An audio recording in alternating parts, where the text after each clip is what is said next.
If you ever find yourself in a crowded place and see a small hand raised with the thumb tucked in and fingers slowly closing over it, don't ignore it. That tiny gesture might be the only voice someone has left.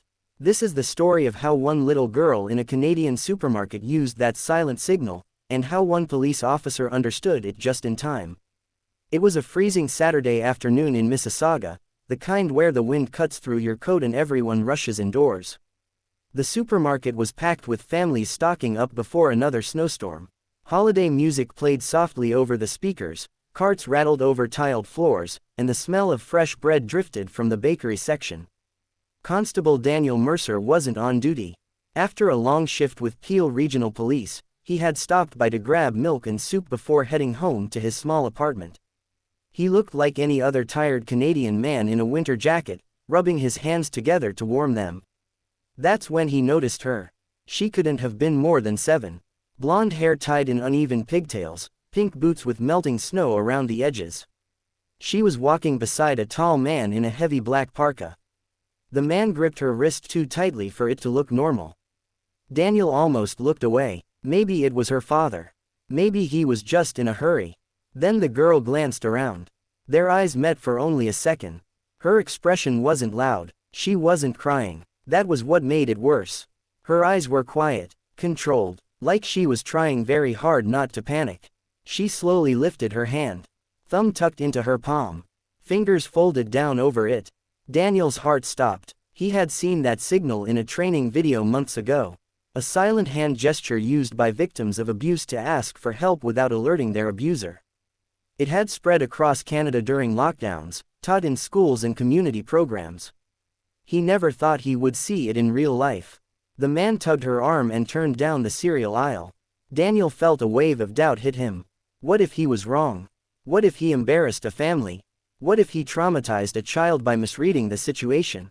But then he remembered something his sergeant once told him: if your gut tells you a child is afraid, you don't ignore it. He quietly pulled out his phone and alerted dispatch, speaking calmly as he followed them at a distance. He didn't want to spook the man. The girl didn't look back again. She kept walking, small steps struggling to keep up. At one point, the man bent down and whispered something sharply into her ear. She flinched. That was enough. Daniel moved closer and gently intercepted them near the dairy section. "Excuse me," he said casually, flashing his badge just enough for the man to see. "Sir, I need to ask you a quick question." The man stiffened. "What's this about?" "Routine check. We've had reports of a missing child matching this description." The girl looked down, silent. The man's grip tightened. "This is my daughter." Daniel knelt slightly to the girl's level. His voice softened. "Hey there, what's your name?" She hesitated. The man answered quickly. "Emily." Daniel didn't look at him. "I'd like her to tell me." Silence stretched between them. Then in the smallest voice, barely louder than a whisper, she said, "My name is Ava." The man's face drained of color. Security was already moving in. Another officer arrived within minutes. The man tried to protest, but his story kept changing. He didn't know her birthday. He didn't know her school.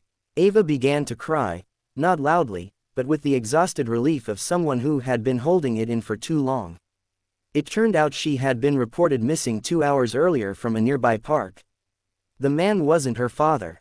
He was a distant acquaintance of her mother's ex-boyfriend, someone who had seen an opportunity when Ava wandered too far from a playground.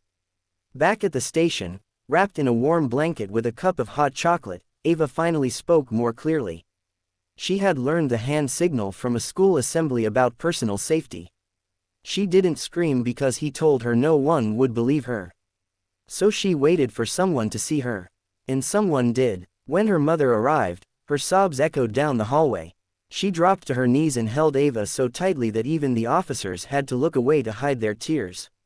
The kind of hug that says everything words can't.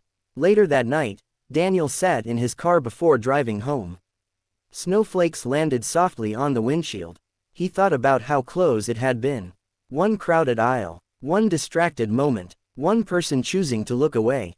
Ava's small hand closing over her thumb replayed in his mind. In a country as vast and peaceful as Canada, we like to believe danger is far away. But sometimes it walks quietly through grocery stores. Sometimes it hides in plain sight. And sometimes, courage comes in the form of a 7-year-old girl who remembers a signal and trusts that someone will understand it. If you ever see that gesture, don't hesitate. Don't assume. Don't look away. Because for Ava, one officer's decision to pay attention made all the difference between tragedy and going home. And somewhere tonight, a little girl is sleeping safely in her own bed, because someone chose to notice.